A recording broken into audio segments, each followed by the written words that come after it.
Hi, this is Jeff Musial. The Animal Guy. The Animal Guy, you got it. Steve and Mandy. See, you and I probably were a little similar growing up until we hit a fork in the road. Yeah. The fork in the road for me was a snake, and you went towards the snake. I ran out of town.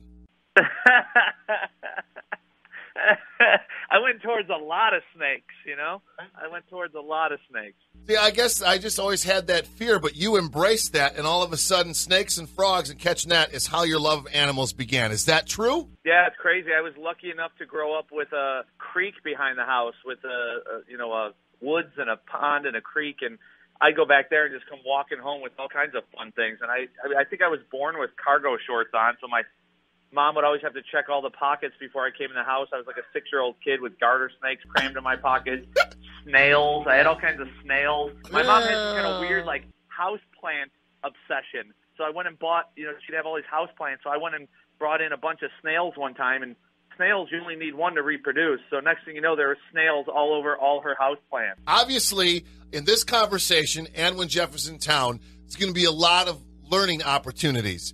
Did I catch you right that you only need one snail to reproduce? That's right, one snail.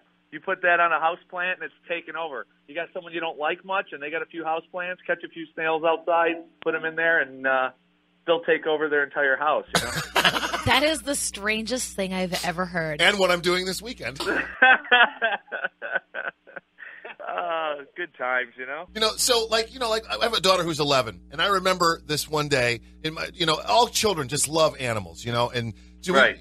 we got a tortoise, a couple of St. Bernards, cat, rabbit, the whole thing, and she just loves animals. And one day, we're driving down the street, and she's in the back, and she says, when I grow up, I want to be a vegetarian.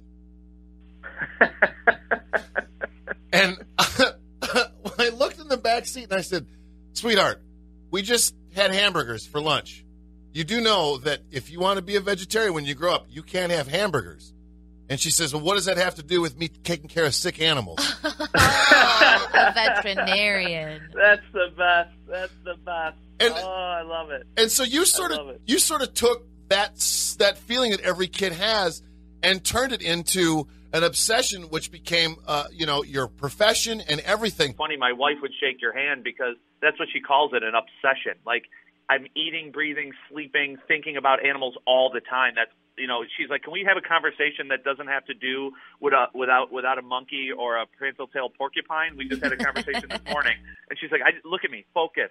I just want to talk to you about normal relationship things, about being a dad and a husband, and without having an animal brought into it in some weird way. As I have a bush baby on my lap and I'm feeding him through a syringe. What's a bush baby?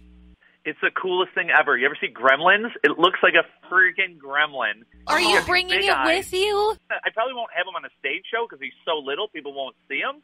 But he is like the size of a baseball right now. He's got giant eyes. They're called a greater bush baby. And they can jump, just fly off the walls. And they are the coolest, cutest little things you've ever seen. They have hands like E.T.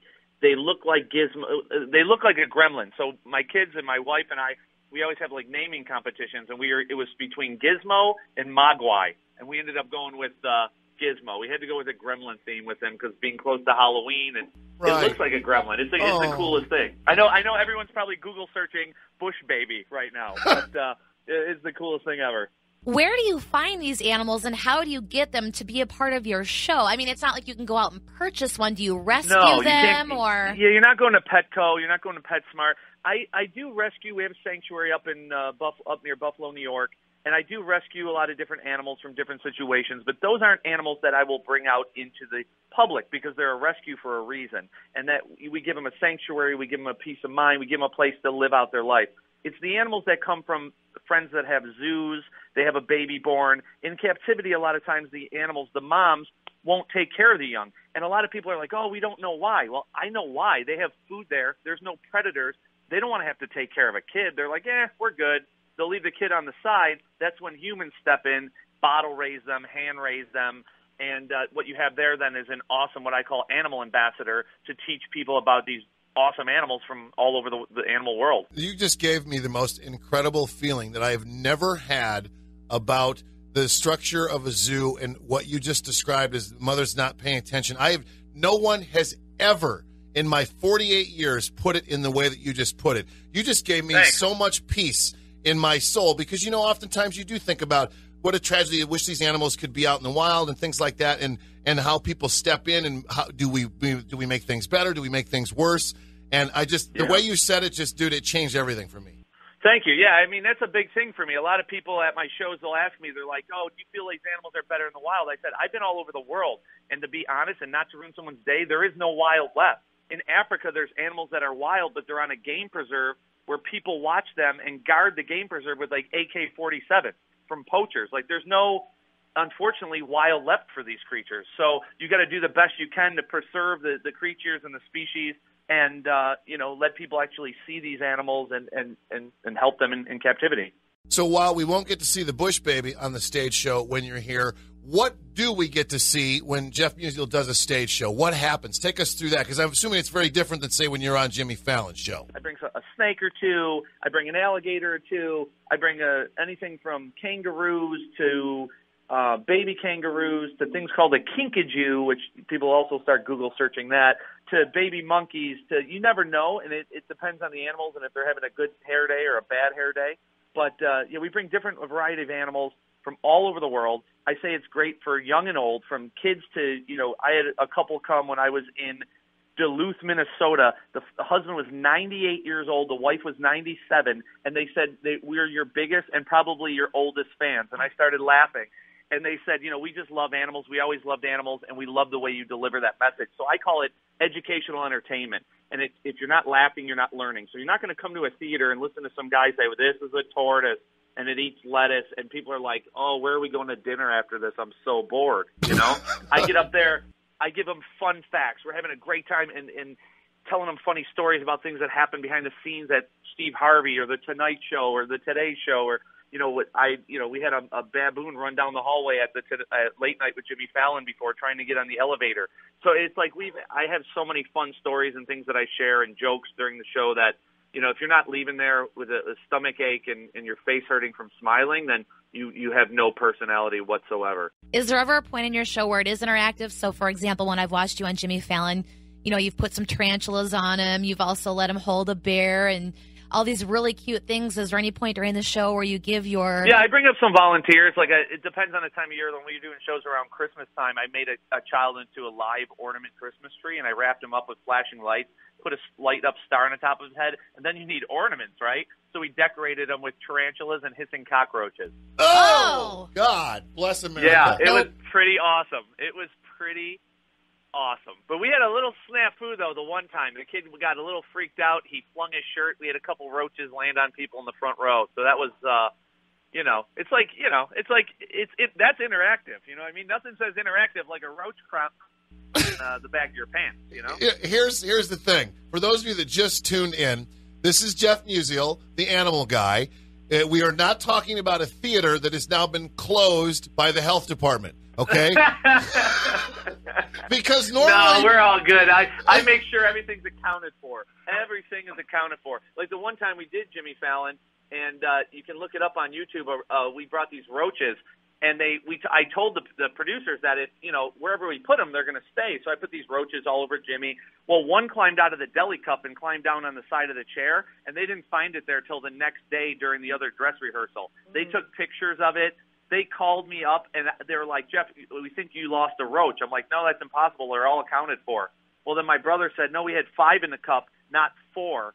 So there was one there, and it was hanging on the side of the chair. Oh. And they found it the next day in the big meeting. What do we do? I'm like, I don't know. I don't know. Are you sure it's mine? And they're like, yes, it's yours. They shipped it back to me FedEx next day in a deli cup, like you go to a deli and get some potato salad in, with a slice of apple and some paper towel. FedEx next day to my door. And we had that roach for a long time. Here's what I would love. You started our conversation today with a fact that many of us probably didn't know, that a snail doesn't need a second snail to reproduce. It can do it on its own. we would love it if you would share 5 just wow facts with us about animals that hardly anybody would possibly know. Alligators, the American alligator, has 3,500 pounds of pressure per square inch. So if they bite down on something, you're not so much worried about the teeth, you're worried about the jaw pressure, which is 3,500 pounds of pressure per square inch, which a lot of people don't know. Another fun fact, camels do not store water in their hump. It's actually fat, and they store fat in their hump. They can go a long time without water. They can break down the fat for moisture to keep them hydrated if they need to, and then they can replenish. And when a camel drinks, they could drink up to 30 gallons of water in one sitting. Gee. If a human drinks 1 solid gallon of water, they could almost die from that. Wow. In one sitting, right? In one sitting, right. Not throughout the day like some guy in the gym like pounding a gallon of water while he's working out. But like one sitting, camels 30 gallons. Another fun fact, alligators can run 35 miles an hour. So you ain't outrunning one. You're not out. The easiest way to outrun an alligator, you know what you do? You trip your friend and keep on running. Yes. Another fun fact, kangaroos cannot hop backwards. They can't? Nope. They can hop forwards, and they can't, like, if you're walking, you just turn to the left or turn to the right. They can't just turn. They have to stop, turn that way, and go. If they want to go backwards, they have to stop, turn around in a circle. They cannot hop backwards. Another fun fact, kangaroos' tails never touch the ground while they're hopping. Their tail is always up. They use it as a kickstand. When they stop, they lean back on that tail. Oh, my God. It's amazing, isn't it? Has there ever been an animal that scared you, that took you a while to warm up to, or maybe you never did? You know, the only animal that scares me, and that I've been scared by. I'm not afraid of anything. Like, I'll do whatever. I'll grab a lion and give him a noogie and get him in a headlock. Like, I'm not afraid of anything. There's 2 things that really freak me out. One is rats, like wild rats. Okay. And I'll tell you a funny story. I was doing a stage show, and a rat ran across the front of the stage. I had an 8-foot alligator in my hand. I put the alligator down on the floor and ran off the stage. Everyone started clapping, thought it was part of the show. I was in this old theater. That was a real rat. I didn't want to go back out on stage. I'm like, I'm not going out there. The lady's like, oh, that was great. Did you train the rat? The one promoter. I'm like, train the rat? No, that's your rat. That's an in-house rat. I'm like, she goes, no, seriously. And they're all laughing. The production people, they're like, oh, my God, that was so good. I'm like, this is real deal. Like, I'm not going out there. They're like, there's an alligator on the stage. I'm like, I'm not worried about that. He's not going anywhere. I'm worried about the rat that ran across the stage. So rats freak me out. And the only other animal that makes me nervous, because there's only bear trainers. You don't have somebody that just works with bears and works with other animals. There's specific bear trainers, because bears are they're an extremely hard animal to read, and they don't give you signs. My mountain lions, my big cats I work with, their ears go back, they hiss, they growl, they give you a sign. A bear is cool 1 minute, next minute he could rip your arm off. And we were doing a Tonight Show with Jimmy Fallon, and I had they told me it was a baby bear, and when the animal team showed up, they brought a juvenile bear, which was almost a small adult bear. And they walked it out. They had me walk it out on stage with this chain. The thing flipped the couch. It started grabbing the curtains. I didn't know what I was going to do. The guy's like, just bear hug him. Just bear hug him. I'm like, I'm not touching this thing. They're like, keep feeding them Fruit Loops. I only had so many Fruit Loops in my cargo shorts that I had on, and I'm trying to throw Fruit Loops to this thing.